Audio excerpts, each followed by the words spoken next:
é hora de um novo episódio do quadro Direito Agrário com o advogado Pedro Putini Mendes.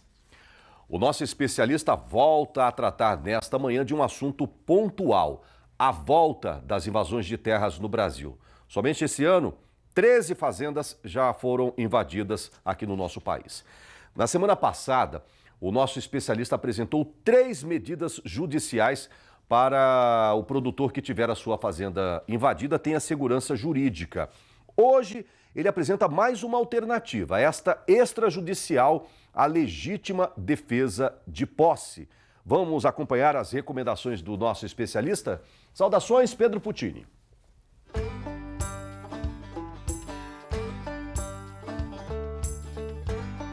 Vamos comentar exatamente sobre esse tema, né? A autotutela possessória. A autotutela para aquele que possui legitimidade para exercê-la, né?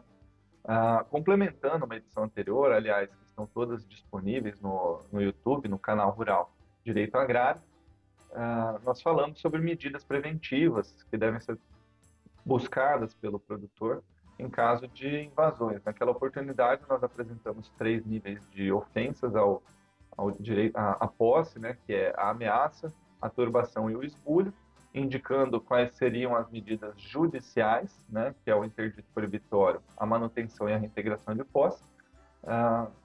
Mas ainda existe uma outra medida de proteção de posse que não é judicial, que é extrajudicial, a autotutela possessória, em outras palavras, a legítima defesa da posse, né, o contra-ataque do possuidor em repúdio a uma agressão atual para fazer prevalecer o seu direito de posse, né? Essa autotutela ela é dividida em alguns livros ou entendimentos de tribunais, né, entre legítima defesa e desforço imediato necessário, mas uma definição apenas conceitual, né, onde a legítima defesa seria um contra-ataque contra a ameaça da perda da posse, e na segunda oportunidade, no desforço imediato, a posse já estaria perdida. Mas, enfim, o Código Civil é quem autoriza a legítima defesa da posse quando, no seu artigo 1210, parágrafo 1º, ele tem um texto que diz o seguinte, que o possuidor turbado ou esbulhado pode se manter ou se restituir na posse da área pela sua própria força, né, contando que faça logo os atos de defesa ou de desforço e que não podem ir além do indispensável para manutenção ou restrição da posse. E esse mesmo artigo, no parágrafo 2º, fala que uma mera alegação de direitos ou de alguma outra alegação de posse ou propriedade não justifica, não impede, não justifica a invasão e não impede essa legítima defesa da posse. Mas a lei não deixa muito claro o que são algumas expressões que fala nesse artigo, como, por exemplo, a própria força, o faça logo, né? E o que é indispensável, né, para exercer a legítima defesa, o que vai ser esclarecido pelos tribunais e pelos livros, né?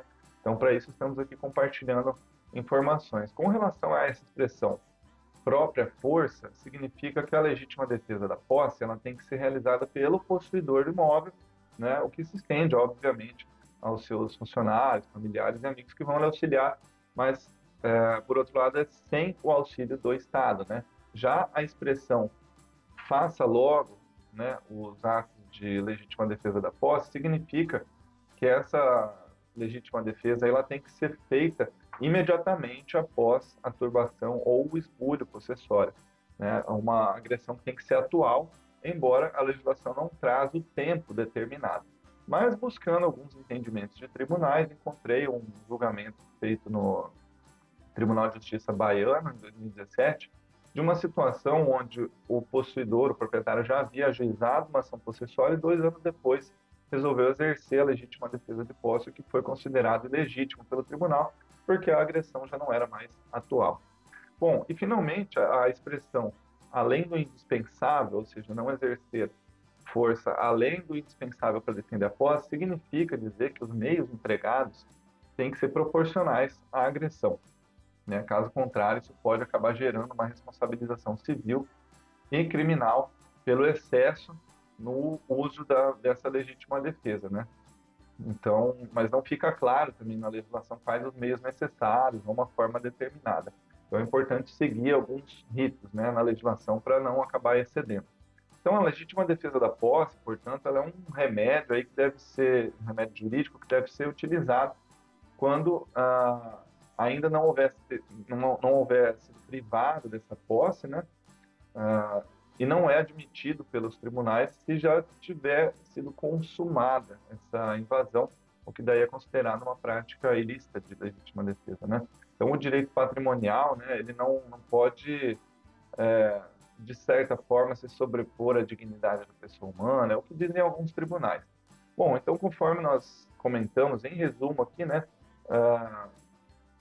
é importante que esse instituto da legítima defesa seja exercido dentro dos limites legais, né? É uma linha tênue entre alguns preceitos constitucionais, né, como a dignidade da pessoa humana e a função social da propriedade, para exercer a legítima defesa de posse, né, considerando que o Estado também está obrigado a garantir a inviolabilidade da propriedade privada e a segurança de todos, né? Por isso que tem que ser utilizado todos os meios necessários, né? E comprovar, né, tudo isso com as devidas provas, aquela questão que nós sempre ressaltamos aqui ao entrar com alguma ação judicial. Bom, então nessas invasões, né, chamadas de ocupações por movimentos sociais, sob uma falsa premissa aí, né, de desapropriação para reforma agrária, ou seja, poderão ser definidas somente, essas situações só podem ser definidas por lei, mas nunca por vontade de grupos invasores. Além do mais, a invasão é crime, como nós já comentamos, né? Então, são essas algumas recomendações e dicas quando o assunto é legítima defesa da posse. Saudações e até a próxima.